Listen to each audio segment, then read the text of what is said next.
ये पश्चिम बंगाल का चुनाव जिस तरीके से मोदी जी ने और भारतीय जनता पार्टी ने और उनके नेताओं ने लड़ा है, वो किसी से छुपा हुआ नहीं है। पूरे चुनाव में हिंदू मुसलमान तमाम ऐसे मुद्दों का जिक्र किया जो जनता से किसी भी काम के नहीं थे।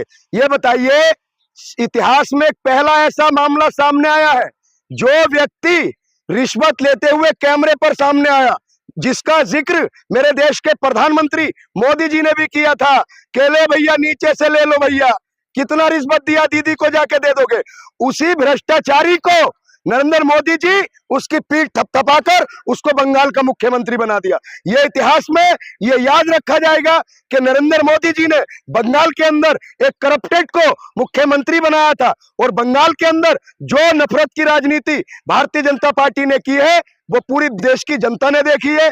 और बंगाल के जो मुख्यमंत्री बने हैं शुभेंदु अधिकारी, उनके सारे भाषण गाजा की बात करते थे, इजराइल की बात करते थे, जिसने वोट दिया है उसका साथ देने की बात करते थे, तमाम मुसलमानों के खिलाफ नफरत फैलाने की बात करते थे।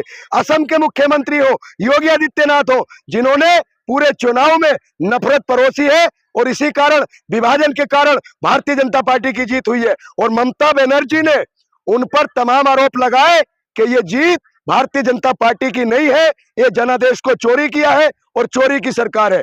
और अभिषेक बनर्जी ने कितने सवाल उठाए कि ईवीएम बदली गई है, ईवीएम सेट की गई है, ईवीएम की वोटों की चोरी की गई है। उन्होंने चुनाव आयोग से जो कैमरे रिकॉर्डिंग थी उसको मांगा है, सीसीटीवी फुटेज को मांगा है, लेकिन चुनाव आयोग ने वो सीसीटीवी फुटेज सार्वजनिक नहीं की। इसका मतलब यह है कि चोर की दाढ़ी में तिनका। बंगाल में जो जनादेश को लूटा है, और अब बंगाल में जिस दिन से भाजपा की सरकार बनी है, डबल इंजन की सरकार बनी है ना। लेकिन सर भाजपा के लोग कह रहे हैं बंगाल के अंदर मोदी मैजिक चला है। अरे मोदी मैजिक दिल्ली में देखिए क्या हुआ।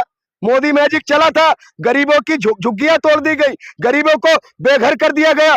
जो योजनाएं अरविंद केजरीवाल चला रहे थे उन योजनाओं को बंद करने का काम बीजेपी की जो मुख्यमंत्री उन्होंने किया। कितना विरोध है उनकी, खुद विधानसभा में लोग ये कह रहे हैं कि हमसे गलती हुई है, हम आम आदमी और कांग्रेस के शासन को याद कर रहे हैं। तो भारतीय जनता पार्टी सिर्फ नफरत की, अहंकार की तोड़ने की, और देश को जो मूलभूत मुद्दे हैं उन मुद्दों से हटकर राजनीति करती है सर। लेकिन सर मोदी जी तो यही बात समझा रहे हैं कि आप कम से कम सोना मत खरीदो, देश के हालात ठीक है। अरे बंगाल में अच्छे दिन आए ना, अब मोदी जी कह रहे हैं सोना मत खरीदो। अरे भैया खुद शादी करके छोड़ दिए हैं तो क्या दूसरे भी शादी ना करें?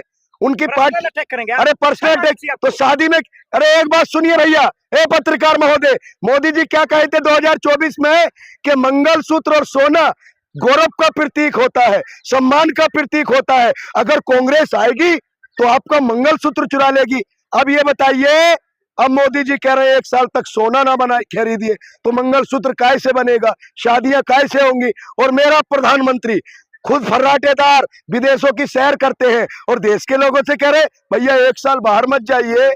अरे मोदी जी, बचाना है, कैसे बचाना है? आर्थिक संकट से। अरे तो सबसे पहले नरेंद्र मोदी जी आर्थिक संकट से बचाएं, इस्तीफा दे दे।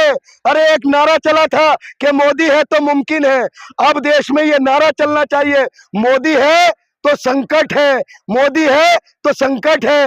गैस का संकट, तेल का संकट, घूमने का संकट, सोने का संकट, पानी का संकट, रोजगार का संकट, महंगाई का संकट और घर टूटने का संकट, तमाम संकट ही संकट। और अब संकट का नाम नरेंद्र मोदी है। राष्ट्रहित में 1 साल सोना ना खरीदे। क्यों ना खरीदे भैया? अब मोदी जी बताएंगे क्या खरीदना है।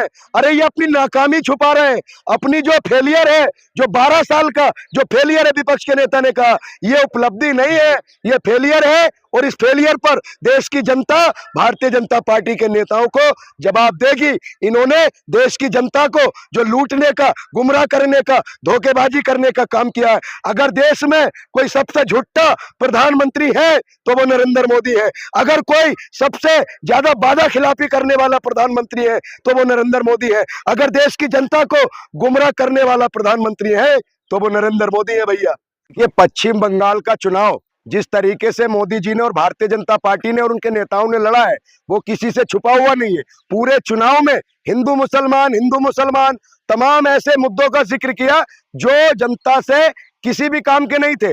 ये बताइए, इतिहास में एक पहला ऐसा मामला सामने आया है जो व्यक्ति रिश्वत लेते हुए कैमरे पर सामने आया, जिसका जिक्र मेरे देश के प्रधानमंत्री मोदी जी ने भी किया था कि ले भैया नीचे से ले लो भैया, कितना रिश्वत दिया दीदी को जाके दे दोगे।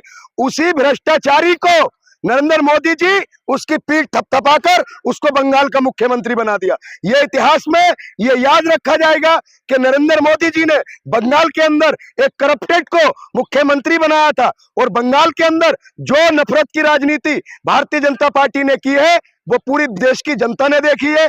और बंगाल के जो मुख्यमंत्री बने हैं शुभेंदु अधिकारी, उनके सारे भाषण गाजा की बात करते थे, इजराइल की बात करते थे, जिसने वोट दिया है उसका साथ देने की बात करते थे, तमाम मुसलमानों के खिलाफ नफरत फैलाने की बात करते थे।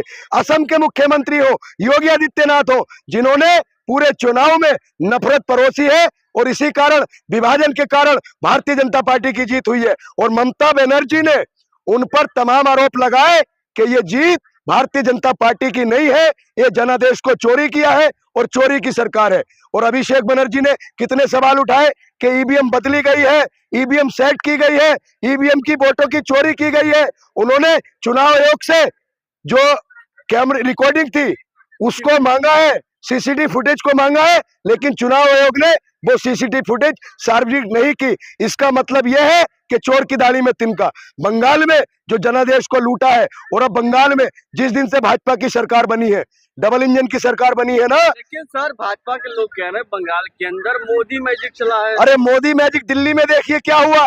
मोदी मैजिक चला था, गरीबों की झुग्गियां तोड़ दी गई, गरीबों को बेघर कर दिया गया। जो योजनाएं अरविंद केजरीवाल चला रहे थे उन योजनाओं को बंद करने का काम बीजेपी की जो मुख्यमंत्री उन्होंने किया। कितना विरोध है उनकी, खुद विधानसभा में लोग ये कह रहे हैं कि हमसे गलती हुई है, हम आम आदमी और कांग्रेस के शासन को याद कर रहे हैं। तो भारतीय जनता पार्टी सिर्फ नफरत की, अहंकार की, तोड़ने की, और देश को जो मूलभूत मुद्दे हैं उन मुद्दों से हटकर राजनीति करती है सर। लेकिन सर मोदी जी तो यही बात समझा रहे हैं कि आप कम से कम सोना मत खरीदो, देश के हालात ठीक है। अरे बंगाल में अच्छे दिन आए ना, अब मोदी जी कह रहे हैं सोना मत खरीदो। अरे भैया खुद शादी करके छोड़ दिए हैं तो क्या दूसरे भी शादी ना करें?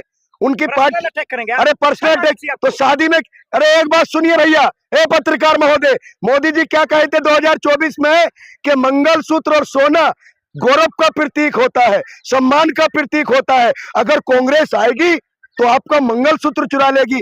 अब ये बताइए, अब मोदी जी कह रहे हैं 1 साल तक सोना ना बनाए खरीदिए, तो मंगलसूत्र कैसे बनेगा, शादियां कैसे होंगी? और मेरा प्रधानमंत्री खुद फर्राटेदार विदेशों की सैर करते हैं और देश के लोगों से कह रहे भैया 1 साल बाहर मत जाइए। अरे मोदी जी, बचाना है, कैसे बचाना है? आर्थिक संकट से। अरे तो सबसे पहले नरेंद्र मोदी जी आर्थिक संकट से बचाएं, इस्तीफा दे दे। अरे एक नारा चला था कि मोदी है तो मुमकिन है, अब देश में ये नारा चलना चाहिए, मोदी है तो संकट है, मोदी है तो संकट है। गैस का संकट, तेल का संकट, घूमने का संकट, सोने का संकट, पानी का संकट, रोजगार का संकट, महंगाई का संकट और घर टूटने का संकट, तमाम संकट ही संकट। और अब संकट का नाम नरेंद्र मोदी है। राष्ट्रहित में 1 साल सोना ना खरीदें। क्यों ना खरीदे भैया? अब मोदी जी बताएंगे क्या खरीदना है। अरे ये अपनी नाकामी छुपा रहे हैं, अपनी जो फेलियर है, जो 12 साल का जो फेलियर है, विपक्ष के नेता ने कहा ये उपलब्धि नहीं है, ये फेलियर है। और इस फेलियर पर देश की जनता भारतीय जनता पार्टी के नेताओं को जवाब देगी। इन्होंने देश की जनता को जो लूटने का, गुमराह करने का, धोखेबाजी करने का काम किया है। अगर देश में कोई सबसे झूठा प्रधानमंत्री है तो वो नरेंद्र मोदी है। अगर कोई सबसे ज्यादा वादा खिलाफी करने वाला प्रधानमंत्री है तो वो नरेंद्र मोदी है। अगर देश की जनता को गुमराह करने वाला प्रधानमंत्री है तो वो नरेंद्र मोदी है भैया। सवाल पूछिए नरेंद्र मोदी।